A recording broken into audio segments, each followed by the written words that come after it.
Productivity, making the most of your time and effort. Productivity is the quality, state, or fact of being able to generate, create, enhance, and bring forth goods or services. And it also can refer to the effectiveness of a productive effort, especially in industry, as measured in terms of the rate of output per unit or input. That means how much you're able to produce in a given bit of time. Now, you may be thinking, well, productivity is the boss's problem, right? It's not my problem as the worker. I'm going to try to get by with as little effort as possible. But there's a problem with that way of thinking. If overall the workers in a company are less productive, then they generate less profit for everybody, not just for the bosses, but for you too. Because if there's less money to go around, you know who's going to get it? The ones who own the company and those who are the shareholders and people like that. You will not get that money if there's not enough for everybody to go around. And so less productivity means less profit, can mean lower wages and lost jobs.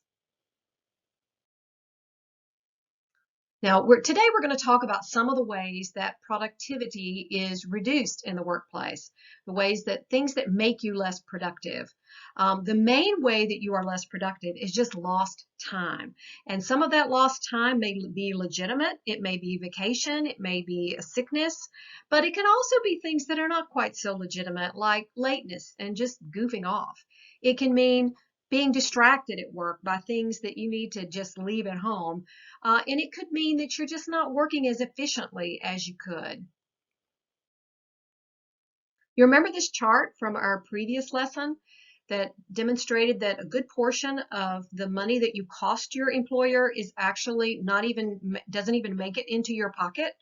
And so there is a legitimate place for sick leave and vacation, and that's about 7% of your salary. And that's expected. Employers expect to have to pay you for things that aren't particularly productive. That's just the cost of having employees. But be mindful that even when it's legitimate sickness or legitimate vacation or whatever, it still costs your employer money. And so don't take advantage of this. Always call in if you're going to be absent so they can plan around it to have someone there to fill your spot.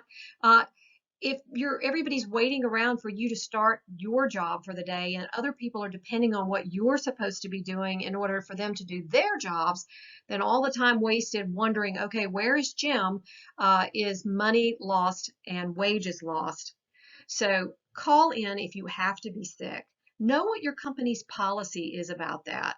Are you supposed to report it on a job board somewhere or a chat board, or are you supposed to call your supervisor directly? Are you report it electronically? Know what your company's policy is.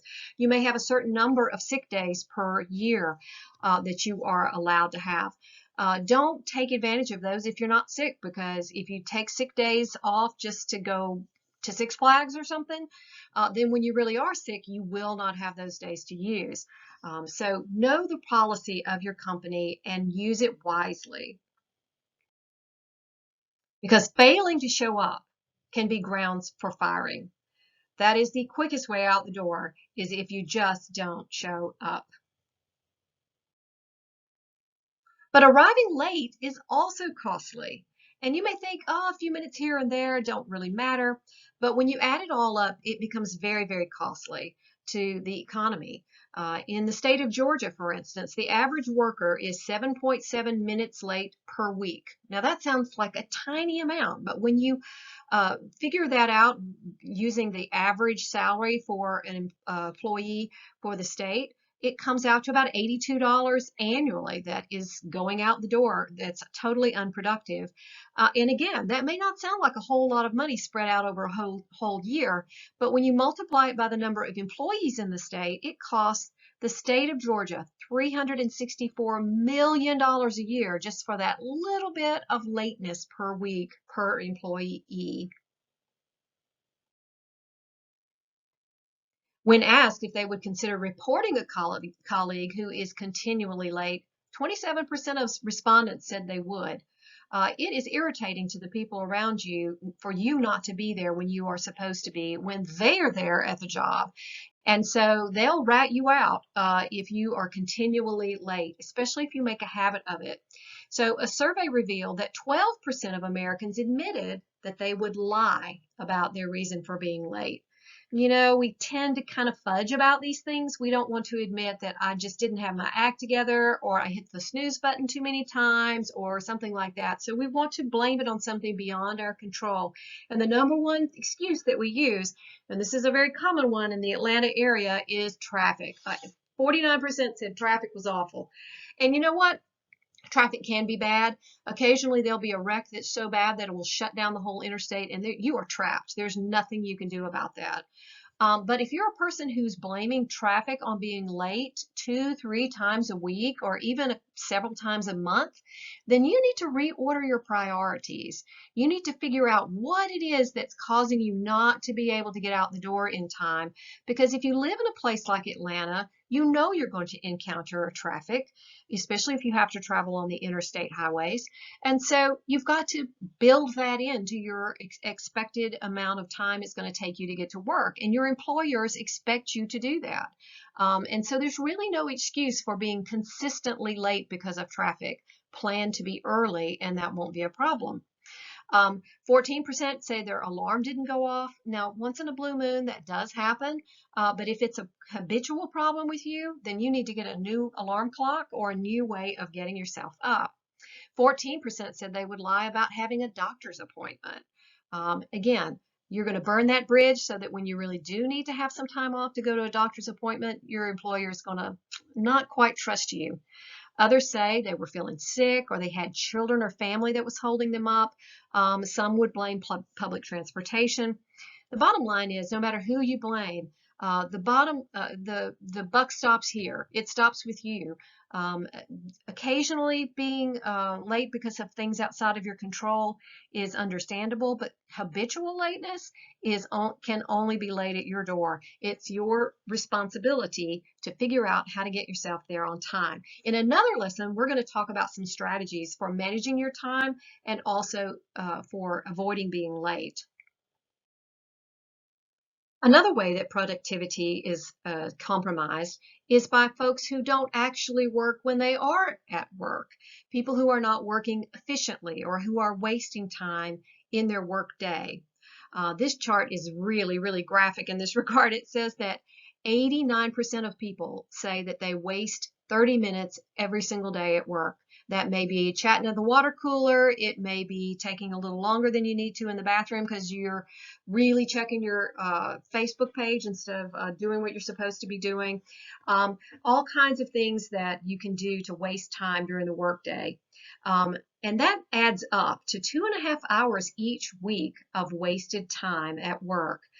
In addition to that, another 31% of people admit to wasting a whole hour a day, 16% waste 2 hours a day, and a whopping 10% waste 3 or more hours a day each day of work.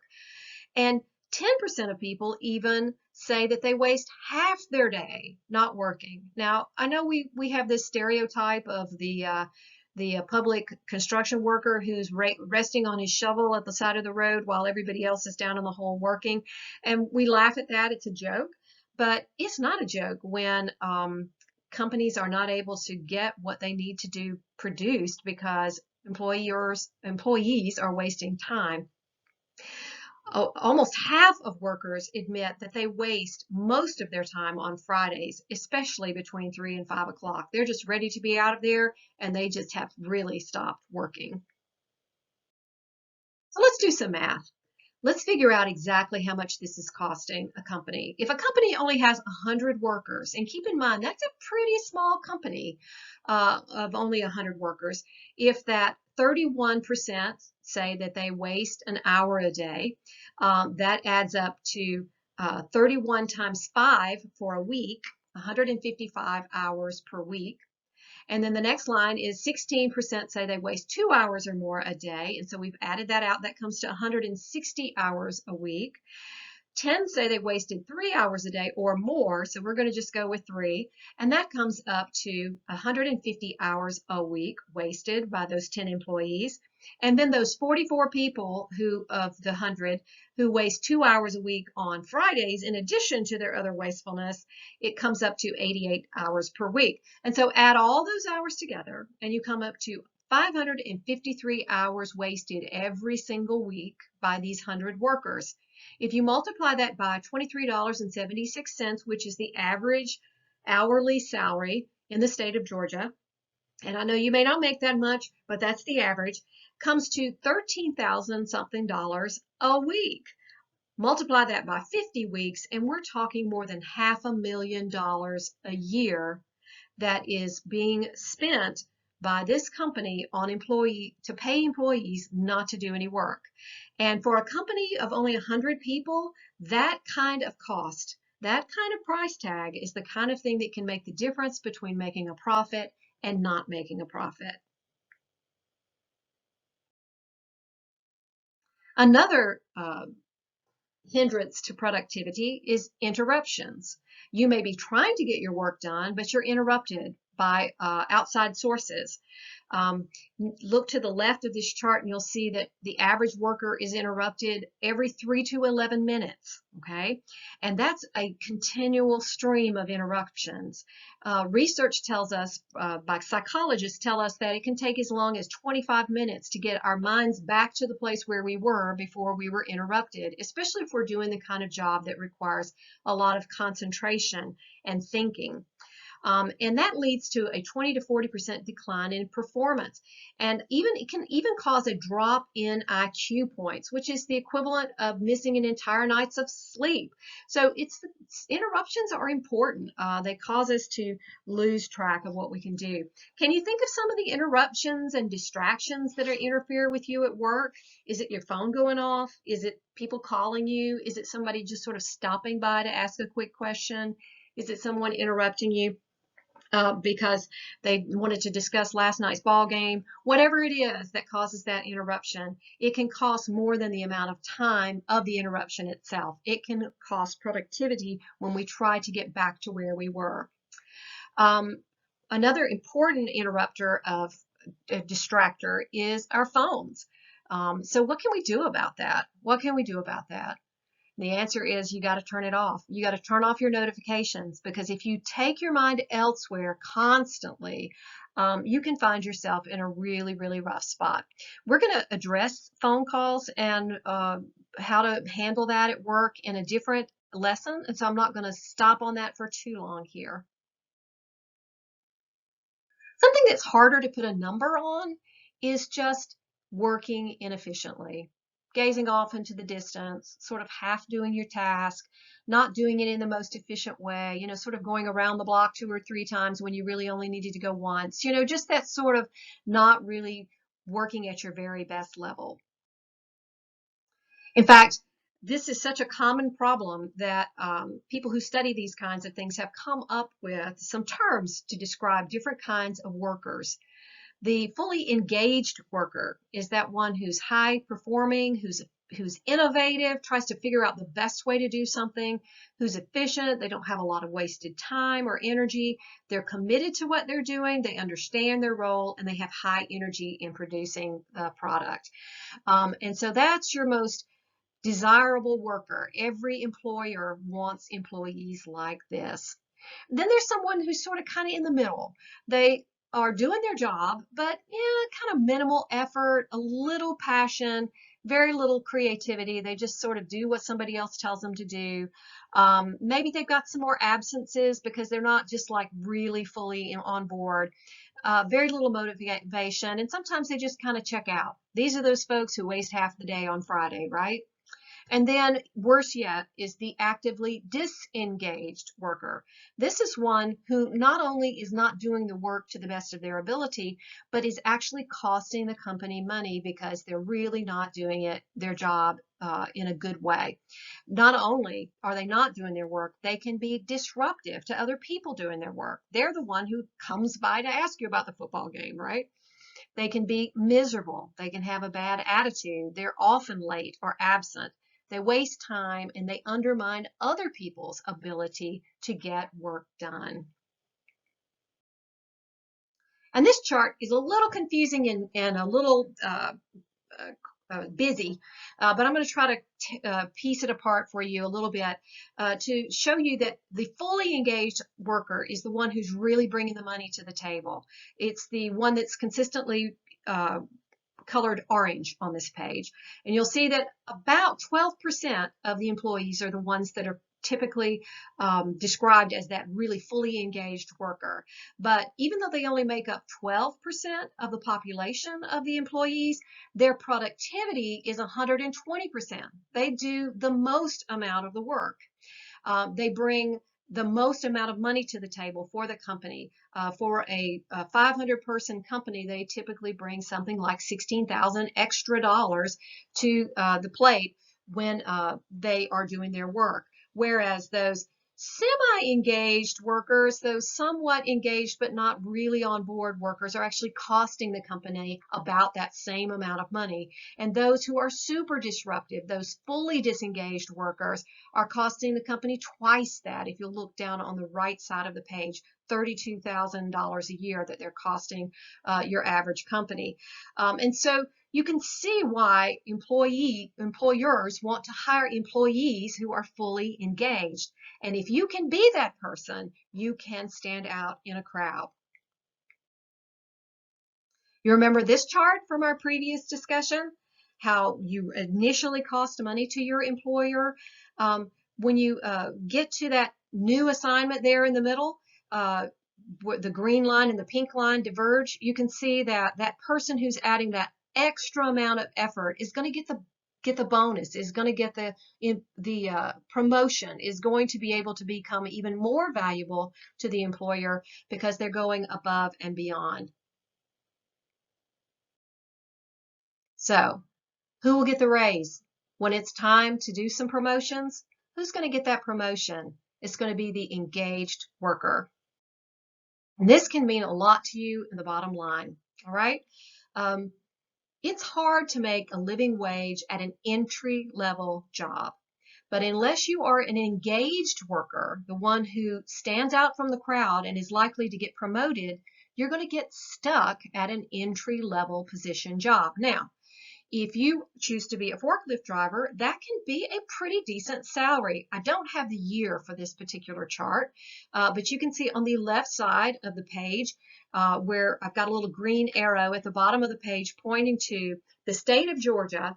In the state of Georgia, the average wage excuse me, the average wage of a forklift driver is $36,700. And to be comparable to the other states that we're being compared here with, on a national level, that would be adjusted to being worth $40,000. So that's a pretty good salary.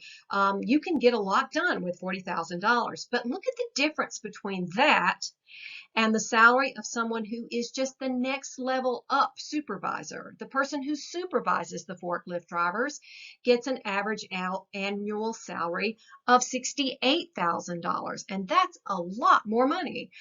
So if you want to be that person who gets to that place where they're earning the kind of money that not only just barely puts the food on the table, but who can go on those vacations they want, or drive that nicer car, or put aside savings, or give generously to your favorite charities. If you want to be that person, you need to position yourself to get the promotion. And you can do that by being that fully engaged worker.